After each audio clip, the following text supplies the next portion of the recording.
Prezident maktabiga tayyorlanuvchilar uchun test. Yulduzchalar o'rniga shunday raqamlarni qo'yingki, bo'lish amali to'g'ri bajarilgan bo'lsin va qo'yilgan raqamlarni ifodalaydigan sonlarning yig'indisini toping deb yulduzchali bo'lish amali berib qo'yilgan. Endi misol yechishga o'tamiz. Ya'ni bo'lish amali yulduzchalar berilgan edi. Yulduzchalarni men kvadratchalar bilan almashtirdim, chunki ichiga raqam yozishim kerak. Almashtirib yozib oldim. Yulduzchalar o'rniga kvadratchalar qo'yib chiqdim. Demak, 4 xonali son berilgan, 6 ga bo'lganda 3 xonali son hosil bo'lgan, 2 qoldi qolgan. Birinchisiga qaraylik. Demak, ya'ni ikkita xona ajratib son, ya'ni 2 xonali son hosil qilingan, 6 ga bo'lgan va bunga nechtadir yetganda 3 bilan boshlangan, 30 nechidir bo'lgan. Va bundan buni ayirsak 1 qoldi qolgan. Bunda 30 nechidir bo'ladigan variantlardan bittasini olaylik. Misol 30 bo'lishi mumkin agar 5 qo'ysam, 6 qo'ysam 36 bo'lishi mumkin. Demak, bu yerda 36 yoki 30 bor. Bu yoqda ikki xil variant bor ekan. Bu yerda hozir birinchi variant deb yozib qo'yaman. Variant deb yozib qo'yaman. Ya'ni ikki xil variant qabul qila oladi. Ya'ni ikki xil son qabul qiladi. Yo 30 yo 36. Men kichkinasidan boshlayman. Birinchi adashmaslik uchun. Ya'ni 5 ta bersam 5 kara 6 30 bo'ladi. Bu yerda 5 turibdi. Shunda 30 bo'lganda men bu yerga 30 yoziladi. Endi ikki xonali sondan 30 ayirsam 1 qolyapti. Demak, tepada 31 bor. Mana 31 dan 30 ga ayirdim, 1 qoldi. 1 qolgandan keyin bu yoqqa endi mana bu xona 1 6 ga bo'lib bo'lmaydi, bu xona tushgan pastga. Ya'ni 3-xona tushgan pastga.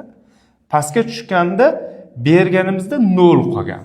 Nechtadir yetgan 0 qolgan. Demak, 1 bilan boshlangan betda 12 bor, 18 bor. To'g'ri kelgan. Demak, 12sini tanlayman men, kichkinasidan tanlayman. Ya'ni yana bitta, yana bitta buni o'zi uchun, yana bundoq qilaman-da, yana ikkita variant bo'ldi. Ya'ni 31 bo'lgan holat uchun o'zi shu uchun ikkita variant bor hozir bizda. 2 bo'ladigan holatni tanlayman men. 12 bo'lsa agar bu 2 ta yetadi. 2 kara 6 12 bo'ladi. Ayirsak 0 bo'lib qoladi bu yerda. Demak, 12 bo'lgan variantni tanladim hozir men. Demak, men bu yerda 2 bor. 18 bo'lgan variant ham bor, chunki 12 va 18 bo'lsagina, ya'ni 10liklardan. Bu yerda 2 ta yo 3 ta yetadi. Men 12 bo'ladigan variantni hozir tanladim. 18 bo'ladiganini keyin ishlayman. 12 dan 12 ni ayirsam 0 bo'ldi. Endi mana bu xona tushdi pastga. Bu bir xonali son bo'ldi endi. Bir xonali son bo'ldi. Undan 6 ni ayirsam 2 chiqadi. Chunki bir xonali edi, faqat 1 bo'lganda 6 chiqadi. Mana 6 kara 1 bo'lganda 6 bir xonali son bo'ladi. Endi ayirganda 2 bo'lishi bu 8 bo'lishi kerak. Demak, mana bu 8 ekan. Endi bo'sh kataklar o'rnidagi bir xonali sonlar deb ular yig'indisini toping deyilgan. Demak, menda katak ichidagi raqamlarni bir xonali son deb olib, ularning yig'indisini so'ragan. Demak, qo'shib chiqaman. 3 ga 1 4, 4 ga 2 6, 6 ga 8, 6 ga 8 14. 14 ga 0, 14 o'zi, 14 ga 2 keyin 16 bo'ladi. 16 ga 2 18 bo'ladi. 18 ga 1 19 bo'ladi. 19 ga 8 27 bo'ladi. 27 ga 6 ni qo'shsam 33 bo'ladi. 33 ga 34, 34 ga bo'ldi 36, 41 bo'ldi. Demak, birinchi variantda 41 chiqdi. Endi davom etamiz. Mana bu qism 31 bo'lgan holatdagi, ya'ni 31 bo'lgan holatdagi ikkinchi variantni ko'rishimiz kerak. Ya'ni eslatib o'taman.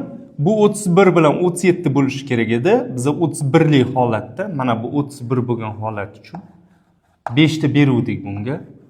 5 kara 6 30 bo'luvdi. Ayirsak 1 chiquvdi. Endi mana bu 2 bo'lgan holatda 12 ni bu yoqqa 2 berib 12 dan ayirib ishlovdik. Endi ikkinchi variant ham bor deb aytdim. Mana 8 bo'lgan holatda, ya'ni 18 bo'lsa agar bu 3'te yetadi. 3 kara 6 18 bo'ladi. Ayirsak 0 bo'lar. Demak, mana bu xonada 8 turibdi.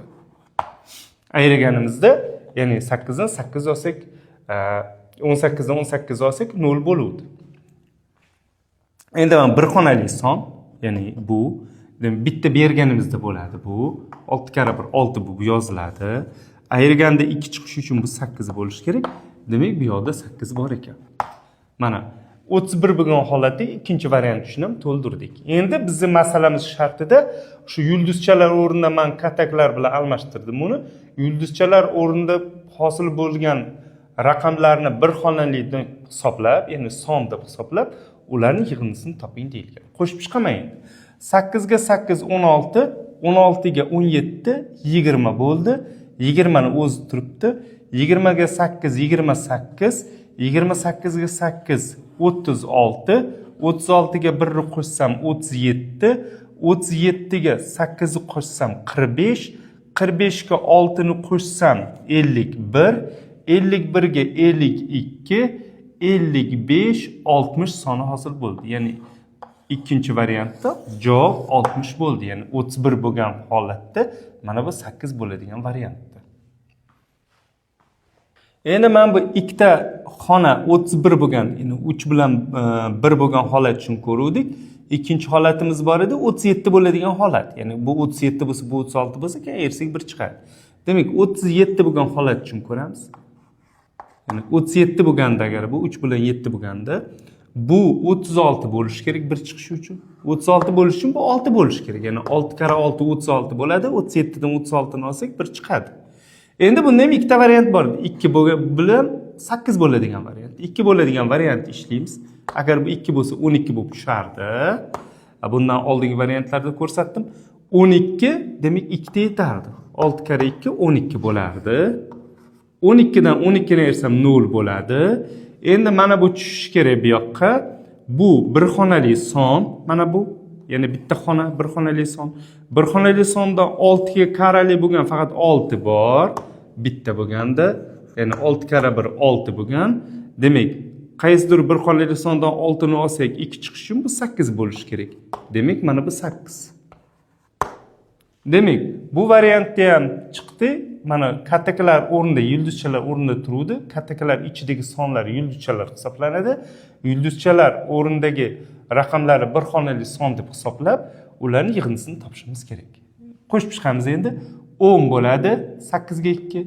Bu ham 10, 20 bo'ldi, 26. Mana bu 4 bilan 30, 31 bo'ldi, 39 bo'ldi, 45 bo'ldi. Bu tomonda 45, 45 ga 46, 48, 54 chiqadi. Demak, keyingi variant 54 ekan. Demak, bu holatda yulduzchalar o'rnida men endi katak deb oldim. Turgan raqamlarni bir xonali sonda bossak, ularning yig'indisi 54 ga teng bo'lar ekan. Endi hozir 37 bo'lgan holat uchun mana bu qism 2 bo'lgandagisini ko'rdik. Endi bu 8 bo'lgandagisini keyingisida ko'ramiz hozir. Endi oxirgi variant, mana bu 37 bo'lgandagi ikkinchi variant, bu 8 bo'lgandagi holat uchun ko'ramiz.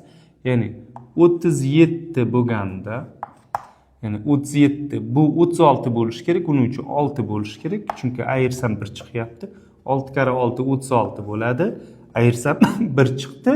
1 chiqqandan keyin endi mana bu 2 bo'lgan holatni ko'ruvdik. 8 bo'lgan holati bor. Bu 8 qayerdan keldi deyishinglar mumkin. Chunki men bu yerga 8 qo'yganimda 6 karada 18 bor. Ya'ni 18 bor. Mana bu 3 bo'lgandi. 3 ta yetgandi. 3 kara 6 18 bo'lgandi. 18 dan 18 ayirsakgina 0 bo'ladi. 0 bo'ldi. Endi mana bu bitta xona bor. Bu 8 har doim ko'rib turibmiz. 8 bo'lsa bu 8 bu yoqqa tushgan. Keyin bu bitta yetgan. 6 kara 1 6 bo'lgan. Ayirsak 2 chiqqan. Demak, bu variantdan 4-oxirgi variantdan chiqdi. Demak, misolimiz 4 xil variantda 4 xil javob chiqar ekan. Endi bu yerda bizlar yulduzchalar o'rnida turgan sonlarni, raqamlarni bir xonali son deb hisoblab, ularning yig'indisini toping degan masala sharti. Topib chiqamiz endi. 8 ga 8 16, 16 ga 10 26, 26 ga 6 ni qo'shsak 32, 32 ga 8 40, 48, 49 bo'ldi. 48, 49 ga 6 bo'ladi 55, 55 ga 8 63, 63 ga 10 73 bo'lar ekan. 73 bo'lar ekan. Yana boshqatdan hisoblab chiqaylik, adashmadingmikin. 16, 16 ga 10 26, 32, 32 ga 8 40, 40 ga 49, 49 ga 57, 63, 63 ga bu 10 bo'ladi. Uchalasini yig'indisi 73. Demak, javob 73 bo'lar ekan. Endi testimizni ishladik. 4 xil variantda 4 xil javob chiqdi. Lekin javobda shu 4 xil javobdan bitta qiribiri bor. Shuning uchun javob A. Bu test matematika 2-4-sinf bazadan olindi.